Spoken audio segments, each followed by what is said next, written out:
ইয়াল্লা পাক, recorded version on করে নি। আচ্ছা ঠিক আছে, থ্যাংক ইউ। তো আজকে আমরা হচ্ছে গিয়ে ডিমান্ড কার্ভে যে শিফটিং এর যে জায়গাটা ছিল সেটার বাকি রিজন গুলো নিয়ে কথা বলবো। So as far I remember, we talk about যে আমরা হচ্ছে price of the related product এটা নিয়ে কথা বলেছিলাম, যে এক্ষেত্রে কিভাবে ডিমান্ডে চেঞ্জ হলে আমাদের চেঞ্জটা হয়। আমরা আজকে হচ্ছে আচ্ছা আমাকে একটু বলেন তো কোন কোন পয়েন্ট গুলো বলেছেন, সবগুলো পয়েন্টই বলেছিলাম নাকি শুধু প্রথম দুটো পয়েন্ট নিয়ে বলেছিলাম? আমাদের ডিমান্ড কার্ভে যে শিফটিং যেটা ছিল ওটা রিজন গুলো নিয়ে যে আলোচনা করছিলাম, এখানে কোন পয়েন্ট গুলো নিয়ে আলোচনা করেছিলাম?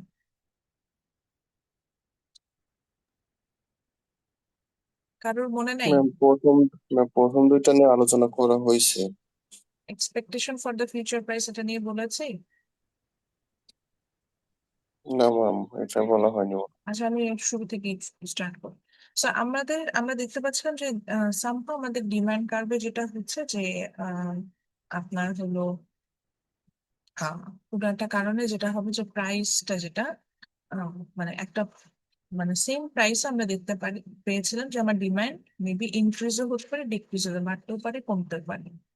তো সেই ক্ষেত্রে যেটা হচ্ছিল যে এই যে সেম প্রাইসে যে ডিমান্ড বাড়তেও পারে কমতে পারে, সেখানে যেটা হচ্ছিল যে আমাদের এটার জন্য কিছু কারণ এটার সাথে রিলেটেড, যেটা আমরা যখন লটা পড়ছিলাম, যে ল অফ ডিমান্ড যখন পড়ছিলাম ওই জায়গায় আমরা দেখেছিলাম যে আমরা কিন্তু এই রিজন গুলোকে কনস্ট্যান্ট ধরে নিয়েছিলাম। এই জন্য আমরা বলছিলাম যে if other things remaining same, কিছু বিষয়কে আমরা কনস্ট্যান্ট ধরে নিয়ে তখন বলেছিলাম যে তাহলে প্রাইসের সাথে রিলেশনশিপটা নেগেটিভ। বাট ওই কনস্ট্যান্ট বিষয়গুলোকে যদি কনসিডার করি, in that cases আমাদের যেটা হবে যে there are some sort of reason for which our demand may be vary। আমি আবারও বলছি, এই ক্ষেত্রে যেটা হবে যে আমার প্রাইস কিন্তু সেম থাকবে, মানে প্রাইস সেম থাকা বলতে এখানে বোঝাচ্ছি যে আমার প্রাইস সেমই থাকবে, বাট সেম প্রাইস আমরা দেখতে পাবো যে মাই ডিমান্ড উইল ইনক্রিজ ও decrease.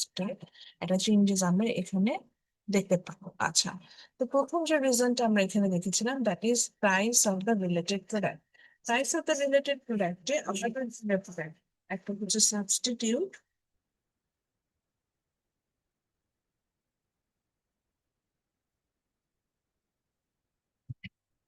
another one is complementary goods।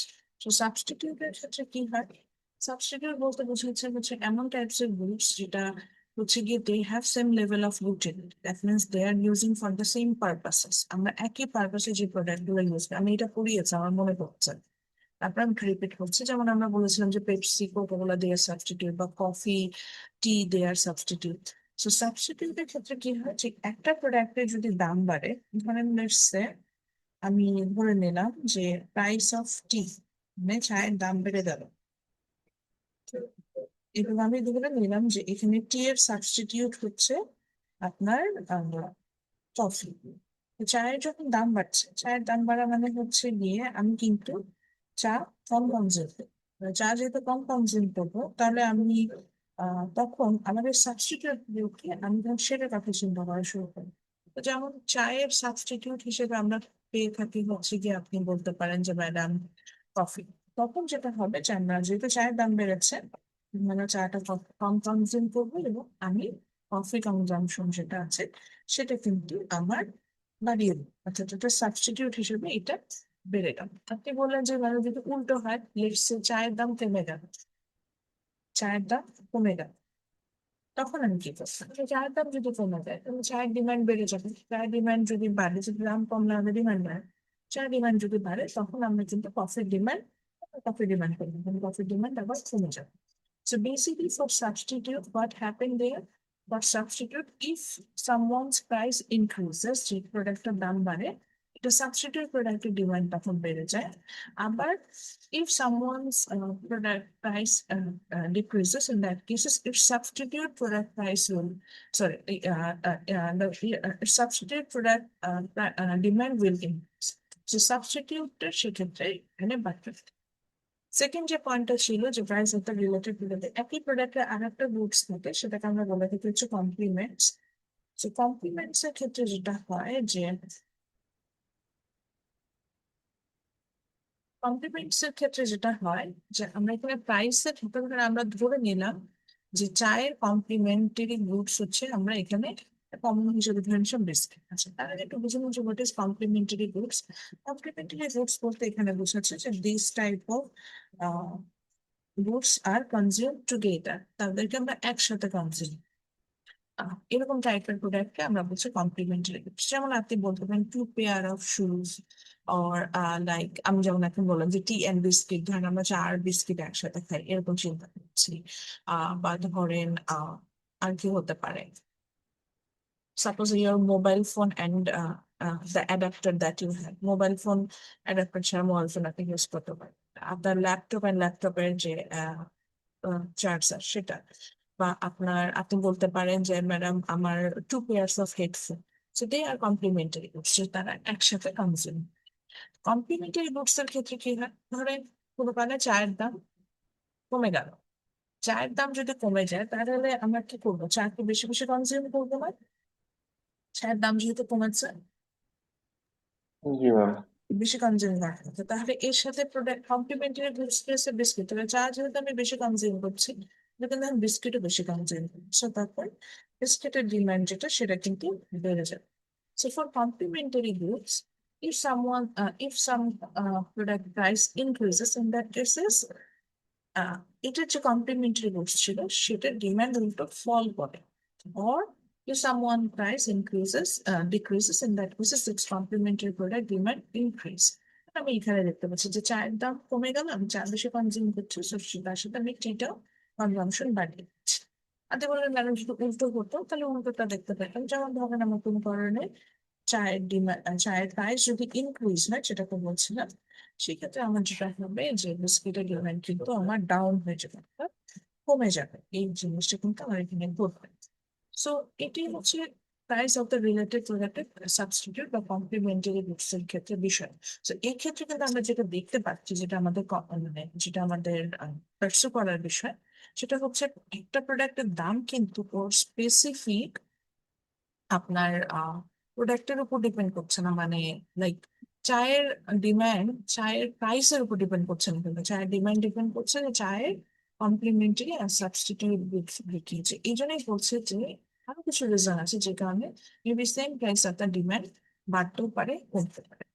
আচ্ছা, নেক্সট রিজনটা কি, নেক্সট রিজনটাও খুব মজার, expectation for the future price. আচ্ছা, বাই দ্য ওয়ে আমি যেটা যেটা পড়াচ্ছি এগুলো সবই আপনারা আপনাদের মানে ইয়াতে পাবেন, এই যে যে কথাগুলো বললাম এই প্যাসেজে আছে।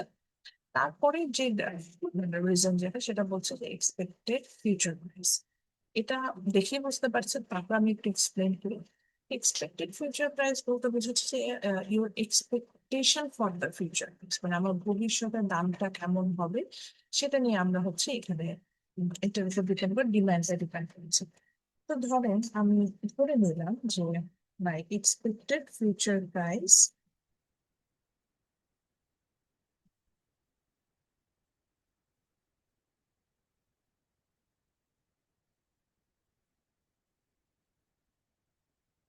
কোনো কারণে ধরে নিলাম যে ভবিষ্যতে আমার একটা প্রোডাক্টের দাম বাড়বে, একটু মাথা খাটাতে এটা আপনারা এমনি পারবেন। তাহলে ধরেন একটা প্রোডাক্টের ভবিষ্যতে দাম বাড়বে, প্রেজেন্ট টাইমে ডিমান্ড কি হওয়া উচিত? কারণ আপনি চিন্তা করলেন যে 1 মাস পরে মোবাইল ফোনের দাম যা আছে তা 3 গুণ হয়ে যাবে, তাহলে বর্তমানে কি আপনি মোবাইল ফোন কিনবেন কি কিনবেন না? জি ম্যাম, কিনবো এখন। এখন কিনে ফেলবেন না, এরকম হবে না ঘটনাটা? জি ম্যাম। এখন কেনার প্রবণতা কিন্তু আমাদের মধ্যে বেড়ে যাবে। সো যেটা হচ্ছে যে আমরা যখন হচ্ছে ইয়াটাতে যাই, ওটাকে কি বলে, So, আমরা যখন মানে ফিউচার প্রাইসের ক্ষেত্রে ইয়াটাতে যাই, তখন যেটা হয় যে আচ্ছা একটু দাঁড়া, একটা ফোন আসতেছে।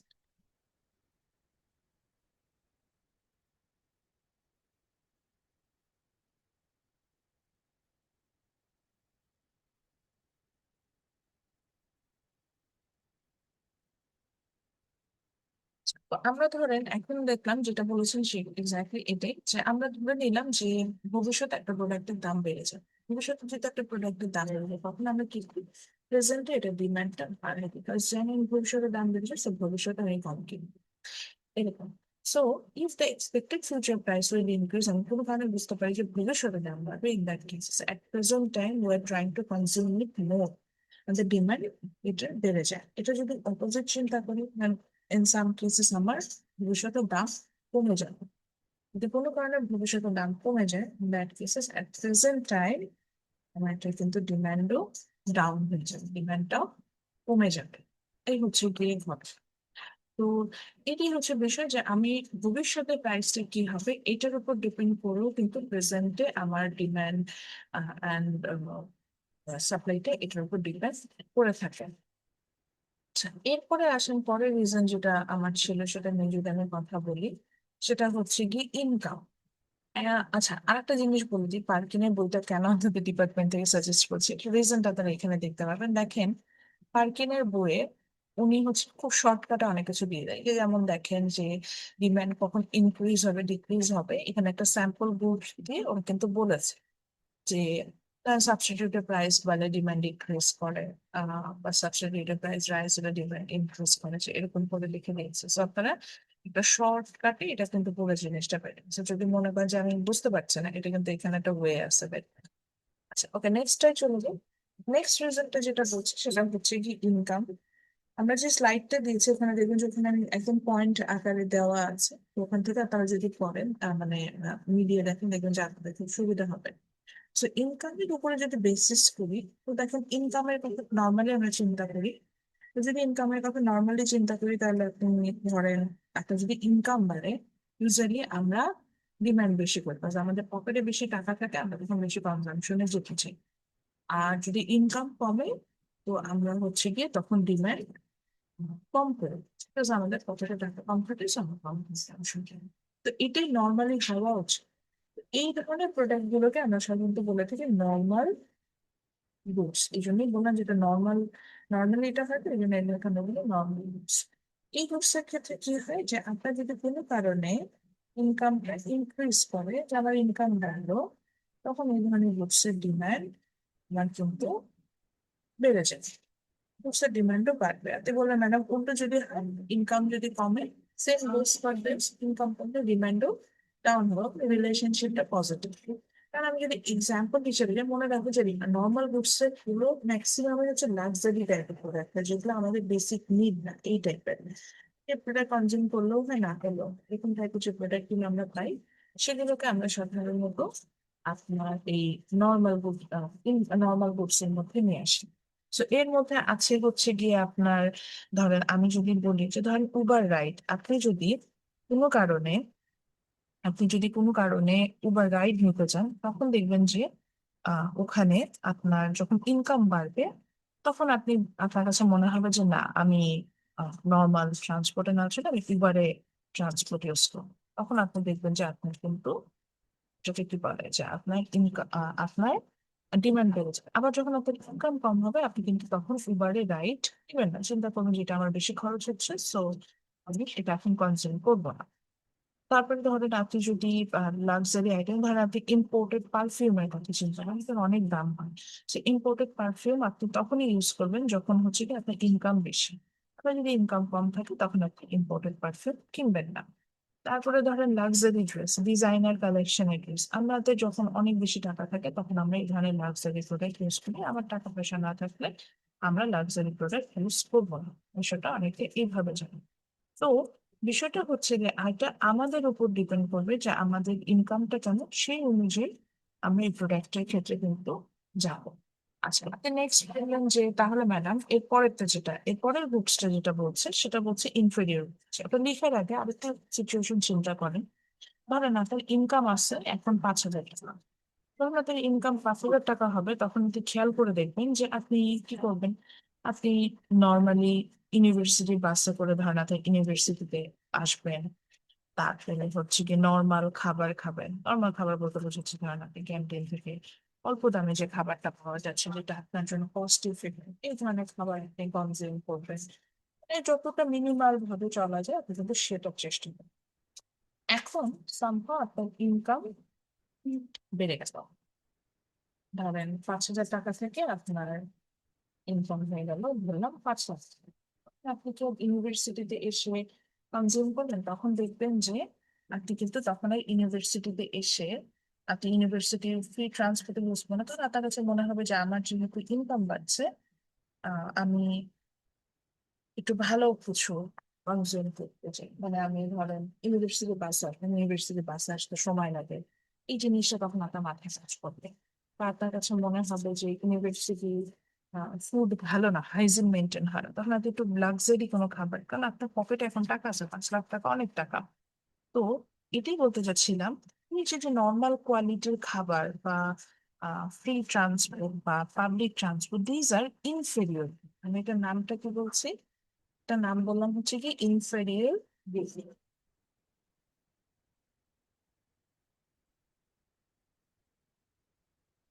ইনফেরিয়র এটা আমরা বলছি ইনফেরিয়র। এই ধরনের গুডসের ক্ষেত্রে আপনার ইনকাম বাড়লে এই ধরনের গুডসের ডিমান্ড কমে যায়। এটাই মজা, মানে উল্টো ঘাস। এগুলো হচ্ছে আমাদের সাধারণত বেসিক নিড, অর্থাৎ যেগুলো ছাড়া আমরা বাঁচি না, মানে এরকম টাইপের প্রোডাক্ট গুলোকে সাধারণত আমরা ইনফেরিয়র গুডস এর মধ্যে নিয়ে আসি। তো এই ক্ষেত্রে যেটা হয়, যাদের ইনকাম বাড়লে এই ধরনের গুডস এর ডিমান্ড উল্টো হচ্ছে গিয়ে আপনার কমে যায়। যেমন ধরেন আমি যে বললাম যে আপনার পাবলিক ট্রান্সপোর্ট, আপনি পাবলিক ট্রান্সপোর্ট যে কোনো একটা ইউজ করবেন, কিন্তু আপনার যখন ইনকাম বাড়বে, আপনি কি করবেন, আপনার মাথায় কিন্তু এই চিন্তা আসবে যে আমি যেহেতু এখন একটু ভালো ইনকাম করছি, তখন কিন্তু একটা পাবলিক ট্রান্সপোর্ট ইউজ করতে যাবেন। বা ধরেন আপনি আগে টং দোকানে বসে চা খেতেন, তখন আপনার কাছে মনে হবে যে না আমি একটু ভালো কোথাও যে ধরেন আমি কফি শপে যে চা খাবো। এই জিনিসগুলো কিন্তু তখন মাথায় কাজ করা শুরু করে। তো এগুলোকে আমরা ইনফেরিয়র গুডস বলছি, যে যেখানে আমাদের হচ্ছে গিয়ে যে ডিমান্ড যদি কোনো কারণে, আমার যদি কোনো কারণে ডিমান্ড হচ্ছে গিয়ে আপনার আহ, বা যে ইনকাম যদি বাড়ে, তখন এই ধরনের গুডসের ডিমান্ড আমরা কমে যাবে। এটাই হচ্ছে কি আমার ইনফেরিয়র গুড। আবারও বলছি, ইনফেরিয়র গুডস এর ক্ষেত্রে কি হবে, যে এই ধরনের গুডস এর ক্ষেত্রে ইনকাম বাড়লে সাধারণত এই ধরনের গুডস এর আমাদের ডিমান্ড কমে যায়। এবং এই ধরনের গুডস গুলো হচ্ছে গিয়ে আমার ইউজুয়ালি যেগুলো হচ্ছে আপনার ইয়ার, সেটাকে আমি বলছিলাম যে যেগুলো হচ্ছে আমার বেসিক নিড টাইপের গুডস, এগুলো সাধারণত ইনফেরিয়র গুডস এর মধ্যে পড়ে। তাহলে এরপরে এটা গেল ফোর্থ রিজন, যেটা কারণ আমার মেবি আমার প্রাইস সেম থাকলো, আমার সেম প্রাইসের ডিমান্ড বাড়তেও পারে, কমতে পারে।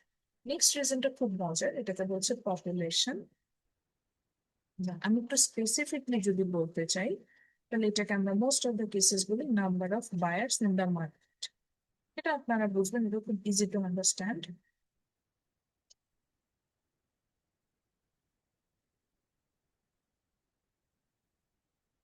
Number of buyers in the মার্কেটে কতজন বায়ার আছে, তা আপনি বলেন যে ম্যাডাম এতগুলো রিজন আছে, তাহলে তো আমাদের যেটা হতো যে আমাদের তো বাংলাদেশে জিনিসপত্রের দাম বাড়তো না বা আনকন্ট্রোল হয়ে যেত না, যেটা এখন বাংলাদেশে আমরা দেখতে পাই। তো ইউজুয়ালি বাংলাদেশে আমরা যে প্রোডাক্ট গুলো দেখতে পাই, যেগুলো আমরা ক্লাস নিচ্ছি, সো আমরা ইউজুয়ালি বাংলাদেশে যে জিনিসগুলো দেখতে পাই সেটা হচ্ছে গিয়ে যে বাংলাদেশে পপুলেশন অনেক বেশি। পপুলেশন সেটা আমার অনেক বেশি। পপুলেশন বেশি থাকার কারণে সেটা হচ্ছে গিয়ে আপনার এটা যেটা হচ্ছে যে পপুলেশন যেটা আপনার অনেক বেশি, পপুলেশন বেশি থাকার কারণে আমার কিন্তু নাম্বার অফ বায়ার্সও বেশি, এটাই বুঝতে চাচ্ছি। তো একটা ধরেন কমন একটা এক্সাম্পল দেবে, যেমন বাংলাদেশে 18 কোটি মানুষ আছে। 18 কোটি মানুষের মধ্যে আমরা প্রত্যেকেই সবাই একটা করে অ্যাপেল কনজিউম। 18 কোটি মানুষ 18 কোটি অ্যাপেল কনজিউম করছে, বিষয়টা বোঝেন। 18 কোটি যদি অ্যাপেল হয়, তো 18 কোটি মানে আমাদের মার্কেট সাইজটা এখন 18 থেকে। এখন ধরেন কম্পেয়ার করার জন্য আমরা মালদ্বীপস কে নিয়ে আসি, ধরে নিলাম মালদ্বীপস এর পপুলেশন হচ্ছে ওয়ান ওয়ান। সো ওদের 1 কোটি মানুষ, তাহলে ওরাও যদি পার পার্সন একটা করে অ্যাপেল কনজিউম করে, তাহলে সেক্ষেত্রে ওদের টোটাল মার্কেট সাইজটা কত হলো, 1 crore অ্যাপেল। তাহলে কোন মার্কেটের সাইজটা বড়? ডেফিনেটলি বাংলাদেশে। তো ইউজুয়ালি একটা দেশে যদি পপুলেশন বেশি থাকে বা নাম্বার অফ বায়ার্স যদি বেশি থাকে, ওই মার্কেটে অটোমেটিক্যালি ডিমান্ড বাড়বে, এটা আপনাকে কিছুই করতে হবে না। মানে প্রাইস বাড়ুক কমুক, সেখানে ডিমান্ড অটোমেটিক্যালি বেশি হবে।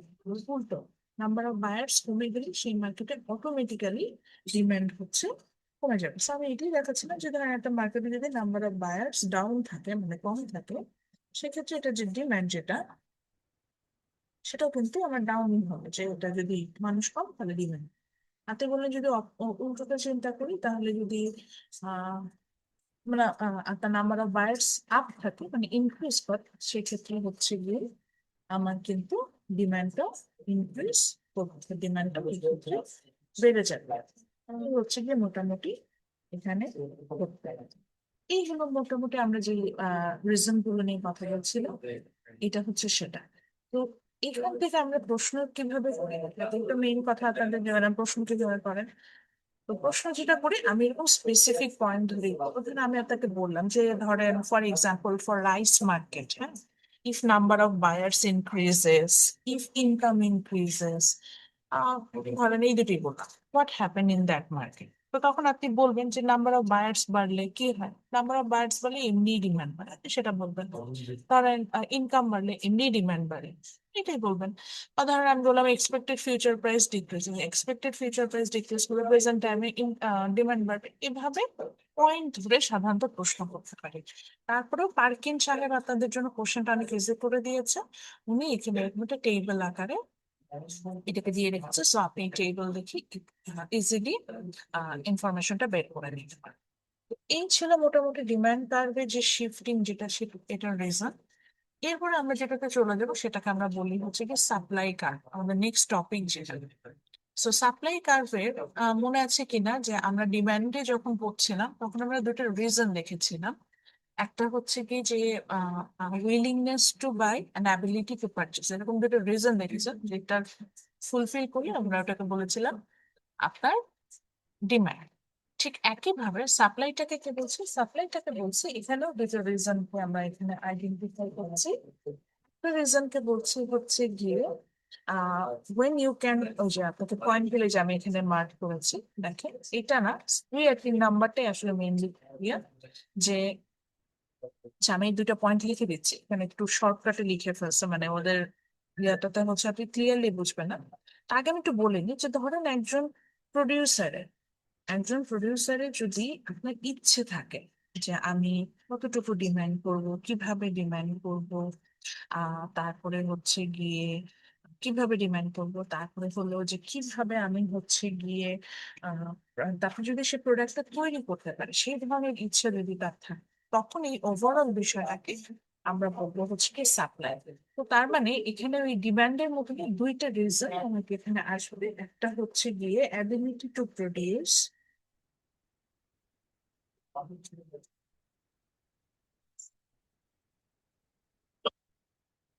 হচ্ছে অ্যাবিলিটি টু প্রডিউস, আর একটা হচ্ছে সরি, অ্যাবিলিটি টু প্রডিউস মাথায় আসতেছে না।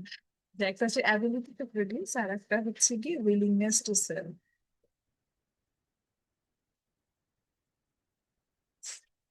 ঠিক আছে, তার মানে একজন সেলারের যদি অ্যাবিলিটি থাকে প্রোডাকশন, হ্যাঁ, যে প্রোডাক্ট তৈরি করার মধ্যে অ্যাবিলিটি আছে এবং উইলিংনেস আছে, ইচ্ছে আছে সেল করার মতো, এই দুটো যখন কন্ডিশন মিট আপ করবে, তখন সেটাকে আমরা হচ্ছে কি সাপ্লাই বলে থাকি। যেমন ধরেন আজকের ক্লাসে আমি একটু সাপ্লাই দেখেন, একটু আগে আমি যে আমার কাছে একটা স্টুডেন্ট আসলো, আমি কিন্তু ওনার সাথে কথা না বলে আমি বললাম যে না এখন ক্লাস নিচ্ছি। তো বিষয়টা কি দাঁড়াচ্ছে যে আমার আজকে ক্লাস নেওয়ার ইচ্ছে আছে এবং ক্লাস নেওয়ার মতো অ্যাবিলিটি আছে। অ্যাবিলিটি মানে ধরেন এখানে অ্যাবিলিটি বলতে আমি বুঝাচ্ছি যে ধরেন আমার মানসিক শারীরিক সবভাবে আমি আজকে ফিট আছি, সো আমি ক্লাস নিয়ে নিচ্ছি। এই যে যখন দুইটা কন্ডিশন আমার মিট আপ করছে, যখন সম্পূর্ণভাবে সব দিক দিয়ে ঠিক আছে, তখন এটাকে আমরা বলছি হচ্ছে গিয়ে সাপ্লাই। বুঝতে পারছেন যেটার মধ্যে ডিফারেন্স? একটাতে হচ্ছে গিয়ে যে ইচ্ছা আছে, সামর্থ্য থাকলে আমি কেনার যদি সামর্থ্য থাকে তখন সেটাকে ডিমান্ড বলছি। আর সাপ্লাই থেকে বলছি যে আমার তৈরি করার মতো সামর্থ্য আছে এবং আমার হচ্ছে গিয়ে আমি মানে সেলও করে দিতে চাচ্ছি, মানে বিক্রিও করে দিতে চাচ্ছি, তখন এই ঘটনাটাকে আমরা বলবো হচ্ছে গিয়ে আপনার সাপ্লাই। এই হচ্ছে গিয়ে দুইটার মধ্যে আমি যদি কম মানে সিমিলারিটি দেখাতে যাই, যেটা আমি বলেছিলাম যে ডিমান্ড আর সাপ্লাই হচ্ছে কাছাকাছি টপিক, একটা জাস্ট আর একটা অপোজিট। সো সেক্ষেত্রে আমি যদি সিমিলারিটি দেখাতে যাই, এটা হচ্ছে গিয়ে দুজনের মধ্যে সিমিলারিটি, যে দুইজনই অলমোস্ট কাছাকাছি কাছাকাছি, মানে এক্সপ্লানেশনটা কাছাকাছি টাইপের। আচ্ছা, নেক্সট আমাদের যে অংশটাতে আমরা আসবো সেটা হচ্ছে গিয়ে, তাহলে এখান থেকে আমার মনে হলো তাহলে আমরা যদি ডিমান্ড কার্ভ ড্র করা শিখেছিলাম, মানে কিভাবে ডিমান্ড হয় সেটা আমরা বের করা শিখেছিলাম। তাহলে এখানে তো অবশ্যই আমাদের ডিমান্ডের মানে এখানে তাহলে অবশ্যই আমাদের হচ্ছে গিয়ে আহ সাপ্লাইয়েরও একই রকম ভাবে সাপ্লাই কার্ভ আসবে। তো আমরা এখন দেখবো যে সাপ্লাই কার্ভটাকে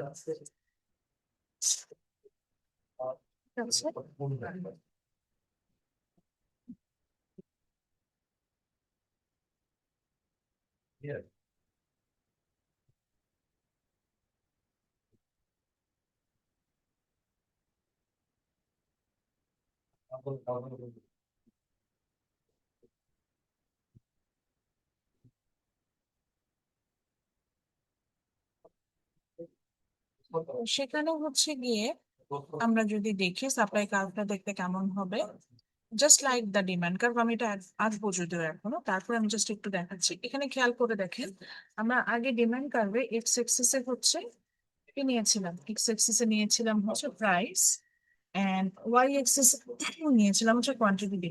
আর এখানেও সেম জিনিস, এক্স এক্সিস এ সরি ওয়াই এক্সিস এ এগেন আমরা হচ্ছে কি প্রাইসটা নিচ্ছি, আর এক্স এক্সিস এ আমরা যেটাকে নিচ্ছি সেটা হচ্ছে কি কোয়ান্টিটি ডিমান্ড না নিয়ে কোয়ান্টিটি সাপ্লাই। শুধু এতটুকু ডিফারেন্স, যেটা আমাদের কোয়ান্টিটি ডিমান্ড না নিয়ে কোয়ান্টিটি সাপ্লাই আমরা এখানে নিয়ে থাকছি। সো দুটোর ইন্ডিকেশনের জায়গাটা একটু ভালো করে দেখুন, তাহলে দেখবেন যে আর ইনশাল্লাহ প্রবলেম হবে না। তো সেটার বেসিসে আমি হচ্ছে গিয়ে একটা কার্ভ ড্র করছি, এটা একটু দেখেন। আর এটা কিভাবে আঁকবো সেটাই দেখেন। তো আমি এটার জন্য কি করলাম, আমি একটা এক্স এক্সিস নিলাম এবং সেম ওয়েতে একটা ওয়াই এক্সিস নিলাম, সেম ওয়েতে একটা ওয়াই এক্সিস নিলাম। দেন একটা upward sloping curve. Upward sloping কার্ভটা কিরকম, যেটা পজিটিভ রিলেশনশিপ শো করে। তো আমি কোনটা আপওয়ার্ড স্লোপিং কার্ভ আছে নিব, জাস্ট আপনাদের বলছেন কি আমি এখানে লিখছি। ওয়াই এক্স এক্স এক্সিস আমরা দেখাচ্ছি হচ্ছে কোয়ান্টিটি সাপ্লাইড, সাপ্লাইডটাকে দেখাচ্ছি, এক্স এক্সিস এ দেখাচ্ছি হচ্ছে প্রাইসটাকে, ওয়াই এক্সিস এ দেখাচ্ছে প্রাইসটা।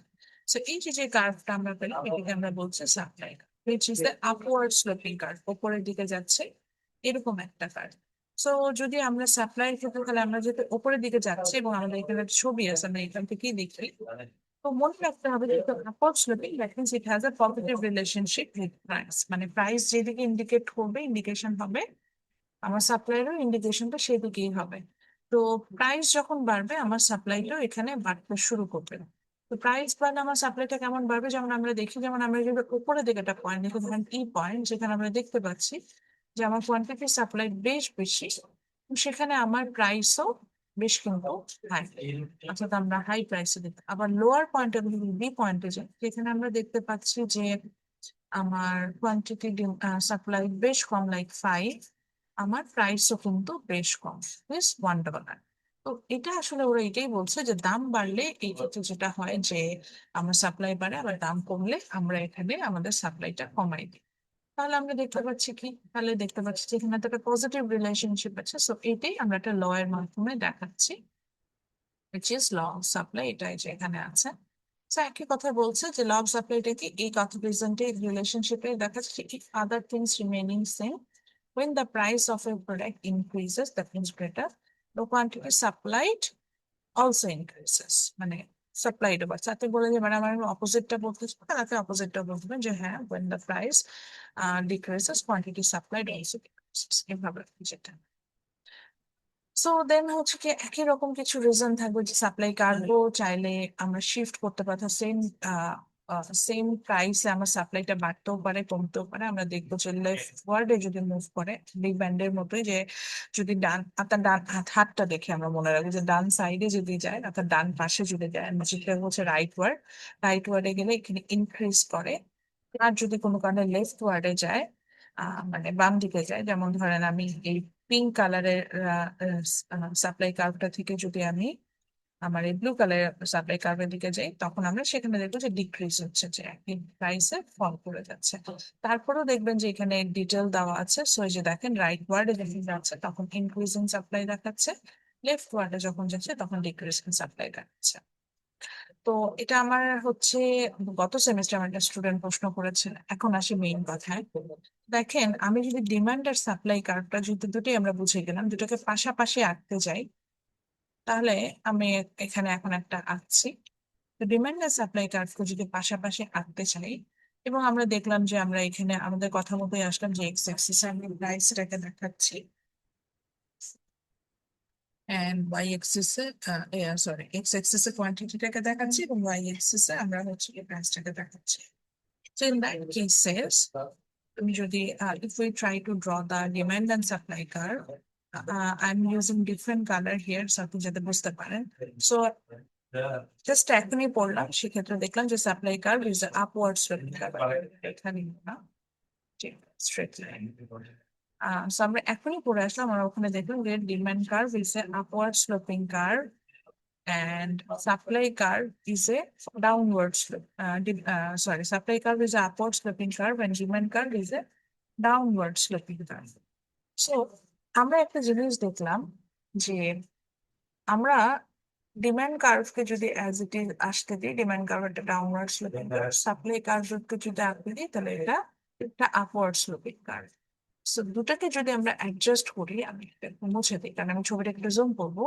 সো দুটাকে যদি আমরা একটু অ্যাডজাস্ট করি, খেয়াল করে দেখেন যে এখানে there is a specific point. আমি 3.7 টপিকটা পড়াচ্ছি, এবং এবং আজকের ক্লাসে যদি আমাকে বলেন মোস্ট ইম্পর্টেন্ট টপিক যেটা, সেটা হচ্ছে এটা। সো এখানে আমরা দেখতে পাচ্ছি যে সাপ্লাই কার্ভ এবং ডিমান্ড কার্ভ তারা একটা পয়েন্টে দুজন ইকুয়াল হয়ে যাচ্ছে, মানে সমান হয়ে যাচ্ছে। আরো একটু যদি বলতে চাই, দেখেন সাপ্লাই কার্ভের ক্ষেত্রে কি দেখলাম যে দাম বাড়লে সাপ্লাই বাড়ে, দাম কমলে সাপ্লাই। ডিমান্ডে কিন্তু রিলেশনশিপটা অপোজিট, যে দাম বাড়লে উল্টো আমার ডিমান্ড কমে যায়। যেমন আমি যদি এই ছবিটা দিয়ে দেখাতে চাই, তুমি ধরেন একটা স্পেসিফিক প্রাইস ধরে নিচ্ছি, ধরেন আমি একটা রেড কালারে অ্যারো দিয়ে দেখাচ্ছি যাতে বুঝতে পারেন। ধরেন আমি $2.5 এই প্রাইসটা দিচ্ছি।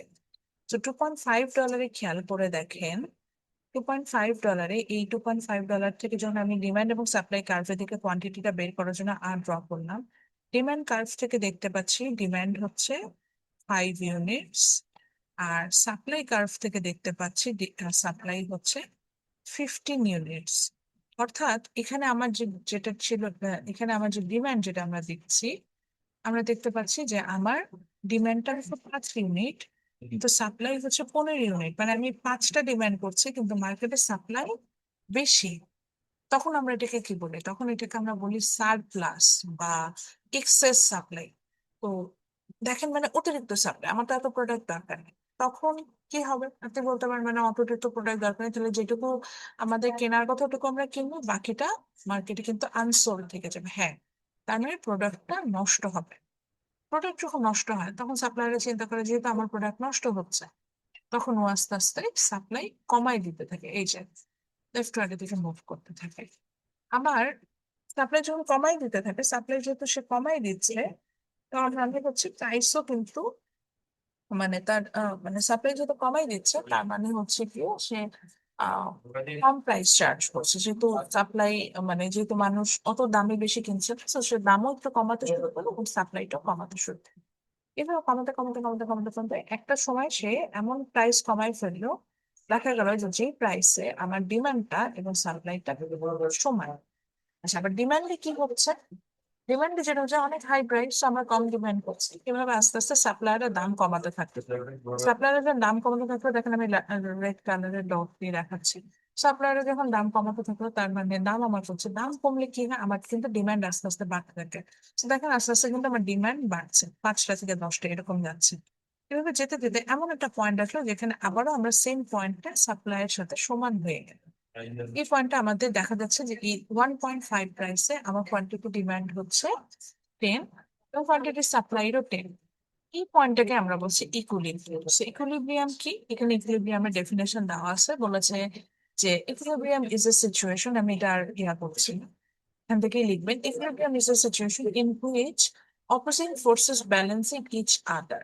অর যদি এটাও না বুঝে বলবে যে equilibrium is a situation where quantity demand is just equal quantity supply, যে ডিমান্ড আর সাপ্লাইটা আমার এখানে সমান থাকে। যখন ডিমান্ড এন্ড সাপ্লাইটা সমান থাকে এই সিচুয়েশনটাকে আমরা বলছি ইকুইলিব্রিয়াম। এটা বললেন ম্যাডাম এটার দরকারটা, আমরা যে মার্কেটে অপারেশন করি অর্থাৎ মার্কেটে যে আমরা প্রোডাক্ট গুলো কিনে থাকি এই প্রোডাক্ট গুলোকে আমরা সাধারণত ইকুইলিব্রিয়াম প্রাইসে কিনে থাকি। অর্থাৎ ফর লেটস সে আজকে ধরেন বাংলাদেশের বাজারে ফর এক্সাম্পল একটা ল্যাপটপের প্রাইস হচ্ছে ধরে নিলাম যে 30,000 টাকা।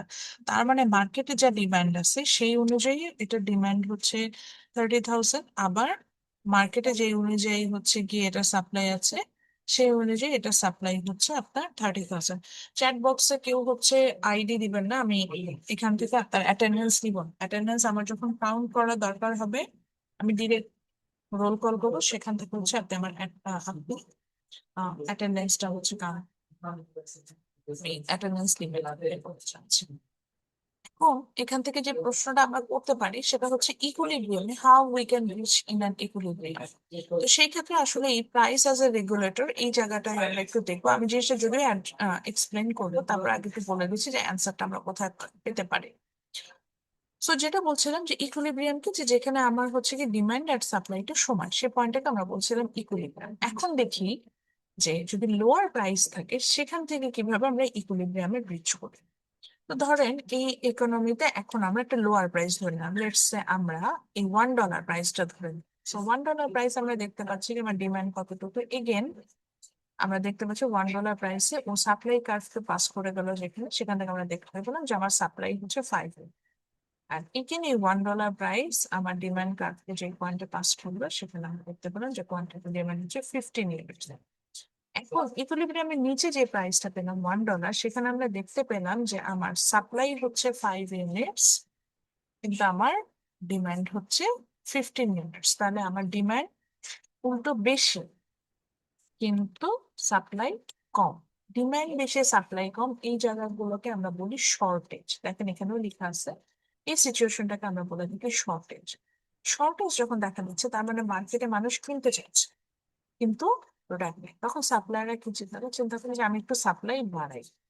তা আমি একটু সাপ্লাই বাড়ালে অবশ্যই সে প্রাইসটা বাড়াবে, তো সে একটু উপরে প্রাইস বাড়ায় দেবে। সে সাপ্লাইটা একটু বাড়ায় 5 থেকে 10 ইউনিট করলো এবং প্রাইসও $1 থেকে 1.5। এইদিকে যারা আমরা ডিমান্ড করছিলাম অনেক বেশি, আমরা দেখলাম যে মার্কেটে দাম বেড়ে যাচ্ছে। তো মার্কেটে যখন দাম বেড়ে যাচ্ছে তখন আমরা চিন্তা এত দাম দিয়ে আমরা কিনবো না, তো আমরা আমাদের ডিমান্ড 15 থেকে 10 করে দিলাম, ডিমান্ড কমাই দিলাম এবং বেশি প্রাইসে আমরা একটু কম কিনে এসে দেখেন সাপ্লায়াররা দাম বাড়ালো এবং সাপ্লাই বাড়ালো আর কনজিউমাররা দাম বেড়ে গেল বলে ডিমান্ড কমাই দিল। এই দুটো অপোজিট ফোর্স, এই যেগুলো opposite force make a balancing point. এই দুটো অপোজিট ফোর্স একটা স্পেসিফিক পয়েন্টে যে দুজন সমান হয়ে যাচ্ছে, দ্যাট ইজ ইকুইলিব্রিয়াম। তো এটাই আমার ইকুইলিব্রিয়াম। তাহলে আবার একটু এক্সপ্লানেশনে আসি। মার্কেট থেকে যাতে অ্যাজ ইট ইজ ছিলেন তখন উনি হচ্ছেন ইকুইলিব্রিয়াম পয়েন্টে যে রিচ করে যায়, অর্থাৎ ইকুইলিব্রিয়াম পয়েন্টে যে সে স্টেবল হয়ে যায়। তো যেখানে quantity demand will be just equal your quantity supply, এরকম একটা সিচুয়েশনে মানে তো ক্লাস টেস্টে 10 মিনিটস পরে আসেন বা আচ্ছা একটু আমাকে টাইম আনো বল।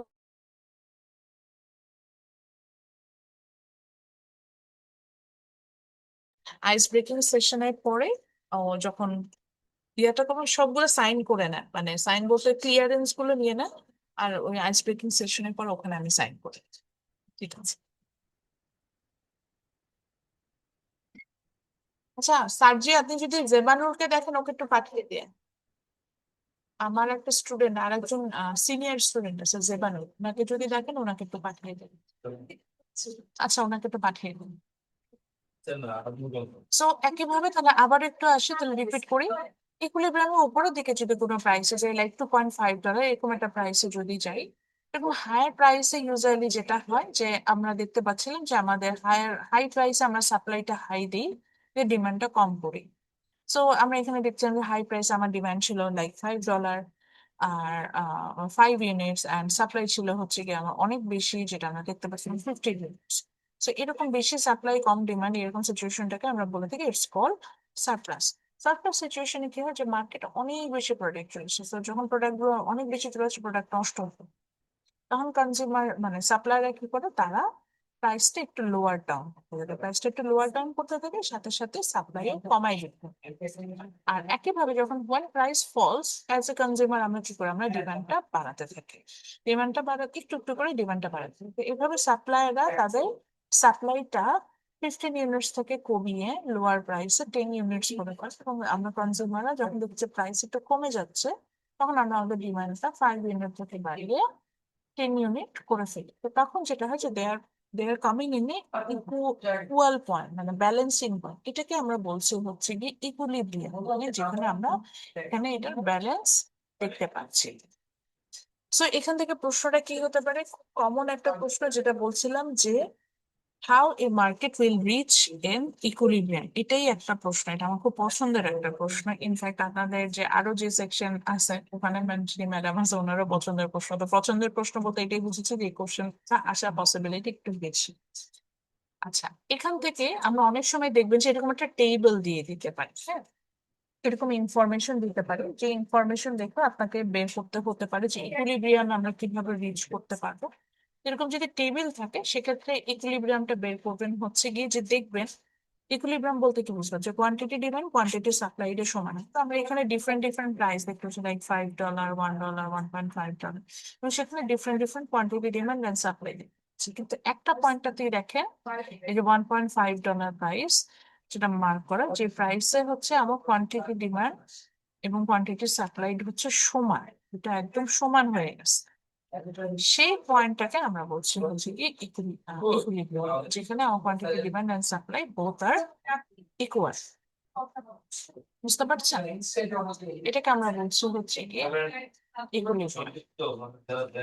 বুঝতে পারলেন বিষয়টা, যে যেখানে আমার ডিমান্ড এবং সাপ্লাইটা সমান হবে। এরকম যদি টেবিল থাকে দিয়ে বলে যে এখান থেকে equilibrium, find out the equilibrium point here, তখন আপনারা যেটা করবেন যে যে পয়েন্টটা হচ্ছে ব্যালেন্স করবে দুজন, সেটা। সো আমাদের অলমোস্ট হচ্ছে, আমরা যদি আমাদের ফাইনালের সিলেবাসের দিকে তাকাই, আমরা অলমোস্ট শেষের দিকে, আমাদের আর একটা টপিক বাকি আছে, যেটা আমরা হচ্ছে আমাদের যে ওয়েনসডে যে সিটি হবে, আগে ওয়েনসডে সিটি হওয়ার পরে আমার হয়তো 10 to 15 মিনিটস লাগবে টপিকটা ক্লিয়ারলি আলোচনা করতে, এটাকে আমরা বলি ইলাস্টিসিটি। তখন আমরা হচ্ছে ওই টপিকটা নিয়ে আমি আলোচনা করবো। আর যদি তারপরেও দেখি যে কমপ্লিট হচ্ছে না, সেক্ষেত্রে আমি হয়তো একটা এক্সট্রা ক্লাস আর একটা নিতে হলে অবশ্যই নিব, এভাবে নিব। আর অবশ্যই নেক্সট যেটা আমাদের হচ্ছে ইন পার্সন ক্লাস হবে, সেই ক্লাসে আমাদের সিটি হবে, তাদের রিকোয়ারমেন্ট অনুযায়ী ওই সিটি হবে। আর সিটির পরে হচ্ছে গিয়ে আমরা ইয়াটা নিয়ে আলোচনা করবো, কোশ্চেন প্যাটার্ন এন্ড আদার্স, সেগুলো নিয়েও একটু আলোচনা করবো যে কিভাবে হবে। আর যদি দেখি যে কোনোভাবে কমপ্লিট হচ্ছে না, তাহলে তো ওই যে বললাম যে আমাদের একটা আমি মেকআপ ক্লাস নিবো এবং সেখানে আমরা আলোচনা করবো। আচ্ছা, কারো কোনো কোশ্চেন আছে আজকের ক্লাস বা টপিকের উপরে? আমি তো জানি তাদের কোনো কোশ্চেন থাকে না, তারপর আমি করছি কোশ্চেন। আছে কারো কোনো কোশ্চেন?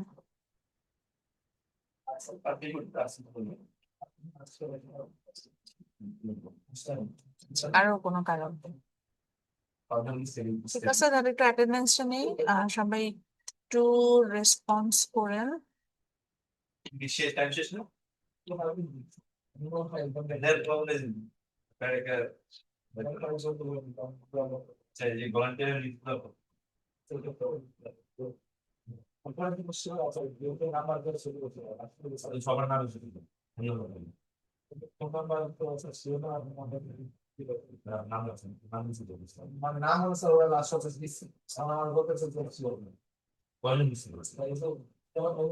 জাকারিয়া ভাই, আপনার স্পিকার অন আছে।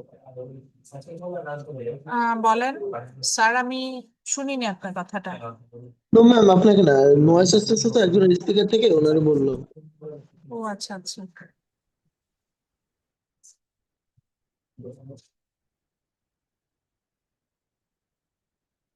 Kindly response to the attendance. Mahi, Yes, ma'am. Sujan Sheikh, Bahrin Sultana, Nazdin Sultana, sorry, Yes, ma'am. Sheikh Hassan, Shakil Sarkar, Yes, ma'am. Rakibul Islam, Sakhawat Hossain, Yes, ma'am. Nahid, Sohel Rana, Zakaria, Present, ma'am. Shubho, Tarikul Islam, Tarikul Islam, Rajin Ahmed Mridul, Ankur Das, Alif, Parvez Hasan. Present, ma'am. এটা কে present দিলেন? Ma'am, Parvez Hassan.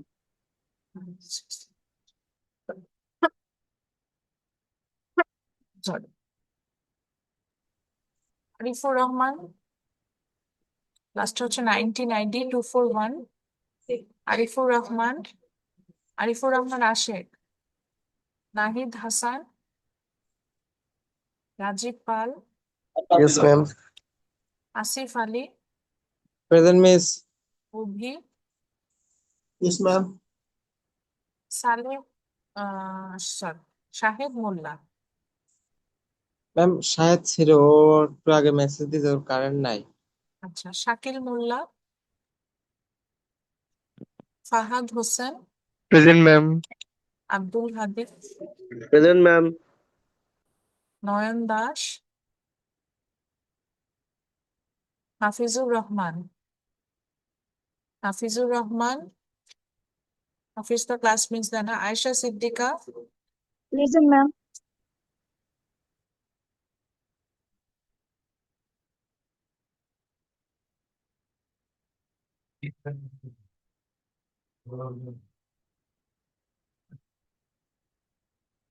Thank you everyone. আমি তারপরে তো আপনাকে make sure করছি আমি আজকের ক্লাসে recorded version as early as possible দেওয়ার চেষ্টা করব।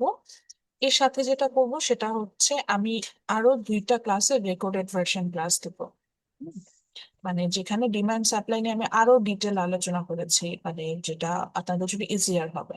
তবে ডিমান্ড সাপ্লাই থেকে 2টা টপিক থেকে প্রশ্ন আসে, বুঝলে আমি এটাও বলে দিচ্ছি। ডিমান্ড সাপ্লাই থেকে প্রশ্ন করলে আমি আজকে বলেই দিচ্ছি যে আমার সবচেয়ে পছন্দের জায়গা হচ্ছে ইকুইলিব্রিয়াম। ইকুইলিব্রিয়াম কিভাবে একটা মার্কেট রিচ করে, এটা একটা প্রশ্ন করার জায়গা। আর হচ্ছে ওই যে ডিমান্ড কেন চেঞ্জ হয়, সাপ্লাই কেন চেঞ্জ হয়, এই 2টা হচ্ছে আর একটা জায়গা, যে 2টো জায়গা থেকে আমরা shift in demand, shift in supply, এই জায়গাগুলো থেকে সাধারণত আমরা প্রশ্ন পেশ করে থাকি। ঠিক আছে, তারপর কারো যদি কোনো প্রবলেম থাকে kindly share that with me on our WhatsApp group, আমি সেখানে চেষ্টা করবো যে সলভ করতে। ম্যাম, হ্যাঁ বলেন। ওই দিন বলছিলেন আর কি যে ক্লাসগুলো আপনি দিয়ে দিবেন আর কি, যেগুলো মিলে আর কি আমাদের টপিকের হ্যাঁ সাথে। হ্যাঁ হ্যাঁ, আমি ওইটাই বলছিলাম যে আমি কয়েকটা রেকর্ডেড ভার্সন ক্লাস দিব, এটাই তো এতক্ষণ বললাম যে আমি জি ম্যাম। দেখে আমি দিব। মানে তো দেখতে হবে, কারণ ওই যে আমি বললাম যে এটা একটু আপনার ডিপার্টমেন্টের কারণে একটু ঝামেলা আমি পড়েছে, ওনারা যেহেতু একটু সিলেবাস চেঞ্জ করেছে, তো টপিক অ্যান্ড ম্যাটেরিয়ালস তো মিলতে হবে। তারপর যদি দেখে যেটা মিলছে আমি ওইভাবে দেখে দিয়ে দিই। ঠিক আছে, তাহলে সবাই ভালো থাকেন, best of luck for the city. আমাদের ইনশাল্লাহ ওয়েডনেসডে সিটি হচ্ছে। আর এর আগে আমাদের একটা এক্সট্রা ক্লাস নিতে হবে, কালকে হচ্ছে আমাদের ডিপার্টমেন্টাল ইফতার, আদারওয়াইজ আমি কালকে একটা এক্সট্রা ক্লাস নিতাম। তো আমি তো যাবোই বাসায় রাত্রে 9টার দিকে, আমি কারণ কখন নিব, তো আমি হয়তো ওয়েডনেসডে সিটিটা নিয়ে আপনাদের এক্সট্রা ক্লাসটা নিবো ইনশাআল্লাহ। আচ্ছা, ভালো থাকেন সবাই, আসসালামু আলাইকুম। ওয়ালাইকুম আসসালাম ম্যাম। ওয়ালাইকুম আসসালাম।